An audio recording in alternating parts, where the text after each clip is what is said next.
Another very big move, a historic first. After Prime Minister's nudge, the centre has decided to re-examine sedition law. It's a rare intervention by the Prime Minister in an ongoing case being heard by the Supreme Court. In this case, an affidavit has been filed by the centre that said that having considered the concerns of civil liberties and human rights, decision has been taken to reconsider the provisions of Section 124A, simply the Sedition Act. The government also urged the Supreme Court to defer proceedings in the case till the review exercise is carried out in the right platform, which is, of course, Parliament. The swift change in centre stand comes after the Prime Minister himself instructed the Ministry of Home Affairs to file this affidavit to re-evaluate the necessity of this colonial law in the present times. The Prime Minister believes that this law is being misused, not just perhaps by his own government, and we have seen evidence of that because the courts have pulled up certain authorities when they have transgressed, but also state governments run by other political parties in the opposition. And therefore, a red line is being drawn. And I want to open this up first and go straight across to Arima Sundaram, Amit Malviya. Amit Malviya, first to you. A few months ago, the government was steadfast, no question, of reviewing sedition law.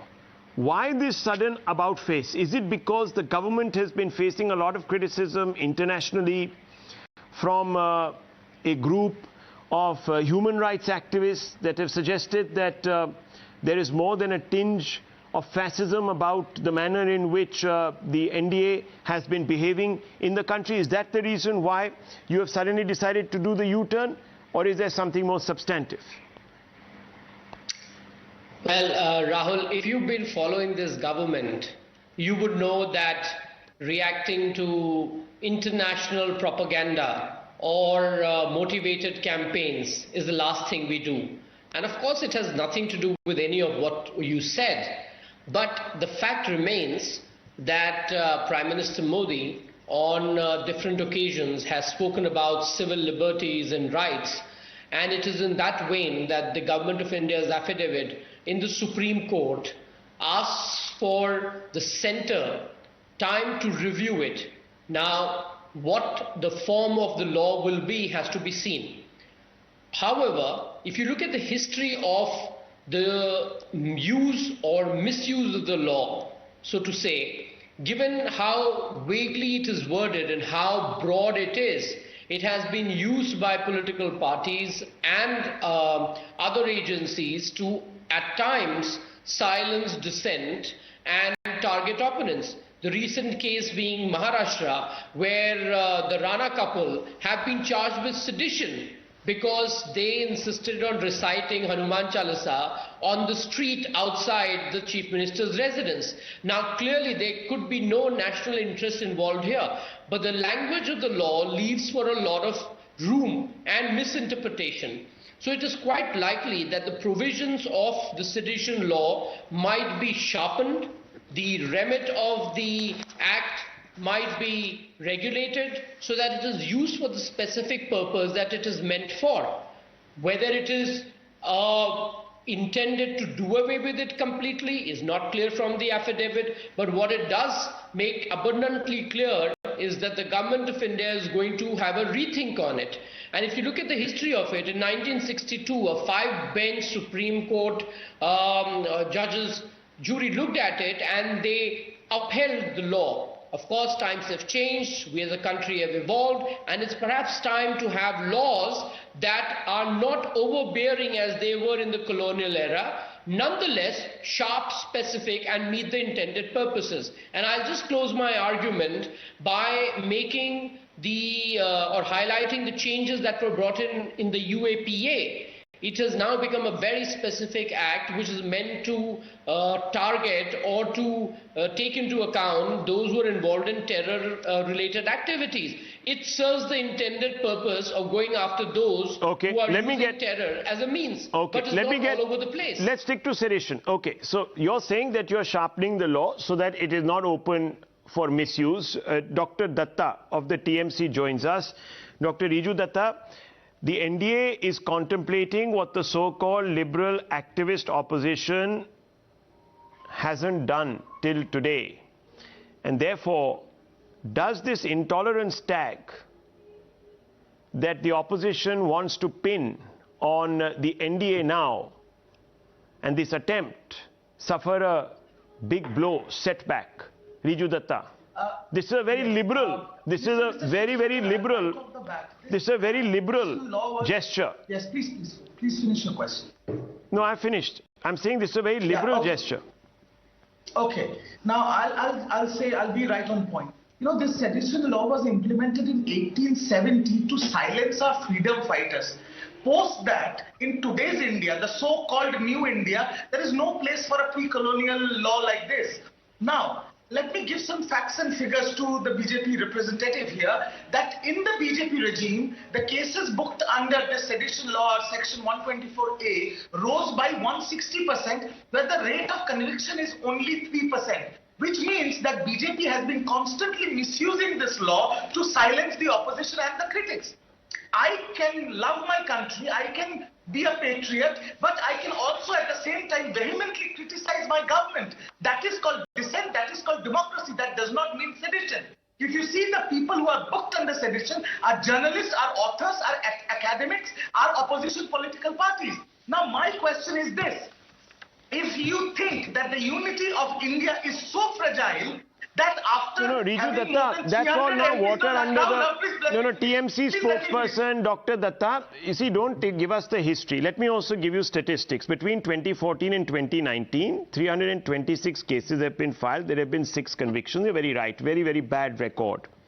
The highest cases were in 2019, 93 cases. The maximum cases were 5 out of top 10 states were BJP ruled, but the rest of the states were also opposition party ruled. Even your party has rolled out this from time to time. Now, I am not getting into who did what, who did this, who did that, and who did many more, and half more, and 3 more, and 2 more, and etc., etc. I'm only asking you a simple question. You have been saying that the Modi government is fascist. Why would a fascist government... Now listen to me. Dr. Datta, maybe you didn't hear my question, and therefore you must listen to my question carefully. I didn't ask you about an exposition on the history of the sedition law, whether it was brought in by the BJP. I just asked you a specific question.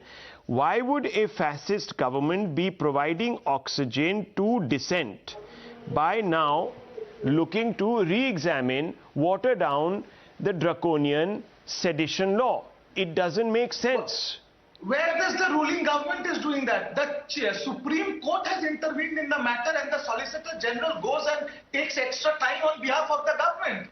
Okay. Have you seen, please give me a record of on whom the sedition charges have applied. It has applied on free-thinking journalists, authors. It's okay. It's been applied by, sir, your own government has slapped cases against me. I mean, come on, let's not, what do you think that was?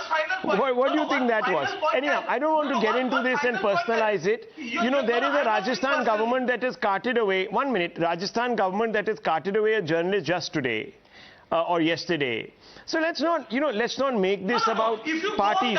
If you go on that line, 9 journalists, the 4th pillar of the constitution was standing half naked in Madhya Pradesh. So let's not go there. That's what I'm saying. So why are you making this about... No, let me please finish. I am only saying BJP having more than 300 MPs in the Lok Sabha, 100 plus MPs in the Rajya Sabha, if they think that they are so fragile that a tweet or a slogan can demean them, then they are not fit to run this country. That's all I'm saying. Okay. Well, again, you see, party-specific, partisan line by Dr. Datta. It's not as if, viewers, the TMC government has extremely robust egos. They themselves, when someone drew a sketch against that doesn't matter. One is too many. One is too many. It has a chilling effect. Right. It has a chilling effect. Everyone says, oh my God, they're going to be in jail. Aryama Sundram, let me bring him into this. Aryama Sundram, Ishkaran Bhandari, 1 minute. Aryama Sundram, first to you. Now, if there is a review underway, I want to ask you, is this the sign of a fascist government, Aryama Sundram? Look, I believe that the sedition law is not something which should be done away with completely. I believe that the sedition law should be retained, but certainly not in its present form. I believe it should be aimed primarily of any attack against the country, against India, which attacks India's sovereignty, integrity and security, and not any individual government of its policies or any of their utterances or any of their philosophy. So that being that, I feel sedition law can be there, but it has to be severely amended. And that amendment has to be brought about. Now, what today has shown is that while the Supreme Court has seized of the matter, is considering the matter, the government has come forward and said, look, the government of the day has come forward and said, look, we are willing to have a relook at it, which in itself implies that the government of the day feels the section as it stands is not a healthy section. It is giving rise to a lot of misuse, misinterpretation. Perhaps it's not too fluid in its wording, too prone to various kinds of misinterpretations rather than interpretations. And therefore, the government of the day today has come forward to the court and said, look here, now that we realize that you are looking at this matter so seriously, on our side also we would like to see whether we can review this whole law and see what should be done. But while doing so, from the affidavit filed by them, it's very clear that the government intends the law of sedition to stay. Yes. But what they want to do is to temper the law, to make it more in keeping with what is really sought to be achieved, the sovereignty, integrity and security of India. Very important point. And cut down completely Misuse. the room for misinterpretation. Absolutely. I think that's a very important point that Aryama Sundaram has made, and therefore Ishkaran Bhandari, another lawyer, I want to ask you straight. Is this the sign of a fascist government? Fascist governments are not actually concerned about liberty or human rights. They would have said, it doesn't matter. Rahul, I for one am very pleasantly surprised, and I appreciate that the government has done this, because I have long believed it's not about BJP, TMC, AAP or Congress. No government in power likes to lose a law by which they suppress speech. So it's a government versus citizen. It could be any state, any government. So this move by BJP is a very welcome move if they are either going to do away with the sedition law or they are going to severely restrict it, dilute it, and make it very specific. One recent example I can believe where sedition was rightly applied is Sharji demand that he will break India, do away with chicken's neck. Short of that, most cases are a misuse of the law. So I am very happy. Of course, the proof of the pudding lies in its eating. I hope the final affidavit in the Supreme Court will be tasty for the citizens. Yeah, well, that's really the hope. I want to leave it at that, viewers.